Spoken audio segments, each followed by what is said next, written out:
आपको एक किस्सा सुनाएंगे मोहम्मद रफ़ी साहब और राज कपूर साहब का।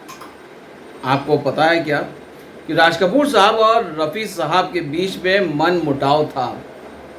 आपको शायद ये नहीं पता होगा, लेकिन हकीकत यही है कि राज कपूर साहब और रफ़ी साहब के बीच में मन मुटाव ऐसा था कि आखिरी दम तक वो मन मुटाव ख़त्म नहीं हुआ।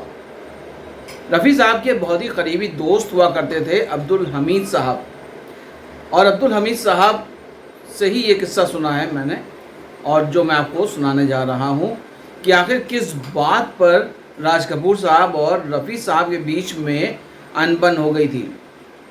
दरअसल मामला है, जब राज कपूर साहब जो हैं वो फिल्म बना रहे थे संगम, और संगम के टाइम पे ये तय हुआ था कि रफ़ी साहब जो है संगम में गाने गाएंगे सारे।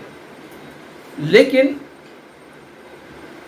उसी बीच एक टूर पे रफ़ी साहब, राज कपूर साहब, वैजयंती माला ये सब पहुँचे अब्रॉड, और वहाँ पर ये सब एक ही होटल में ठहरे हुए थे।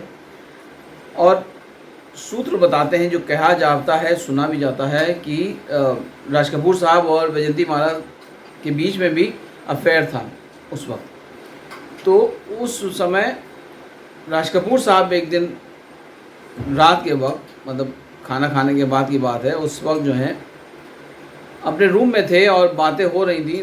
वैजयंती माला भी वहाँ मौजूद थी, और उन्होंने रफ़ी साहब को फ़ोन किया उनके कमरे में और उनसे अपने कमरे में आने के लिए कहा। रफ़ी साहब ने हामी भर ली, ठीक है मैं आ रहा हूँ आपके रूम में। रफ़ी साहब उनके रूम में पहुँचे, उन्होंने देखा महफ़िल जो है वो सजी हुई है और ड्रिंक्स भी चल रही थी वहाँ पे। तो जाहिर सी बात है, रफ़ी साहब इन सब चीज़ों से थोड़ा दूर रहते थे, उनको पसंद नहीं था। लेकिन बहरहाल राज कपूर साहब ने बुलाया था, वहाँ पे आके वो बैठ गए, वहाँ पे बात करने लगे।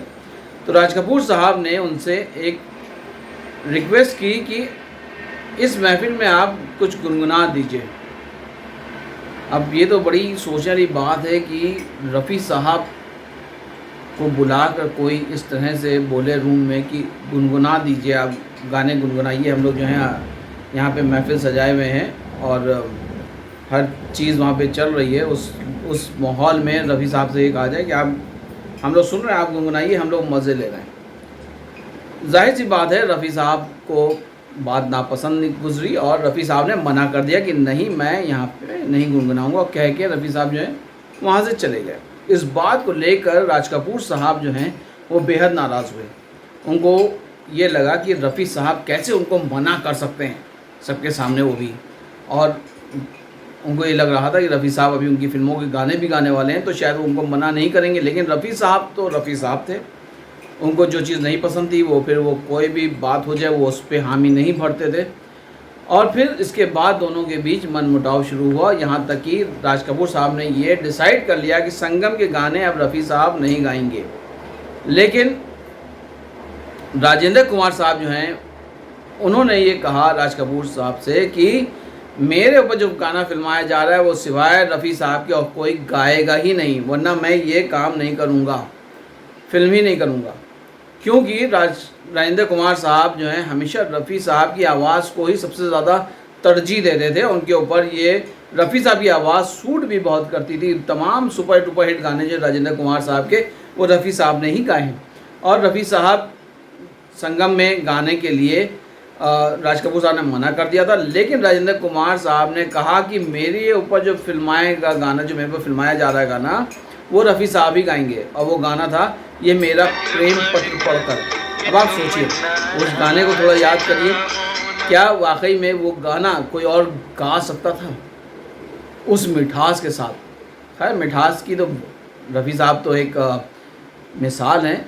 और ये एक ऐसा मोड़ था जहाँ से दोनों के बीच में जो अनबन शुरू हुई राज कपूर साहब और रफ़ी साहब के बीच में, तो फिर वो आखिरी तक चलती रही। दोस्तों, आपको ये कहानी कैसी लगी? ये बिल्कुल बहुत ही रेयर कहानी है जो शायद यकीनन आप लोगों ने किसी ने सुनी नहीं होगी। तो आप लोग ने इसके ऊपर आप कमेंट्स ज़रूर करिएगा और प्लीज़ मेरा चैनल भी सब्सक्राइब करिए। Thank you so much.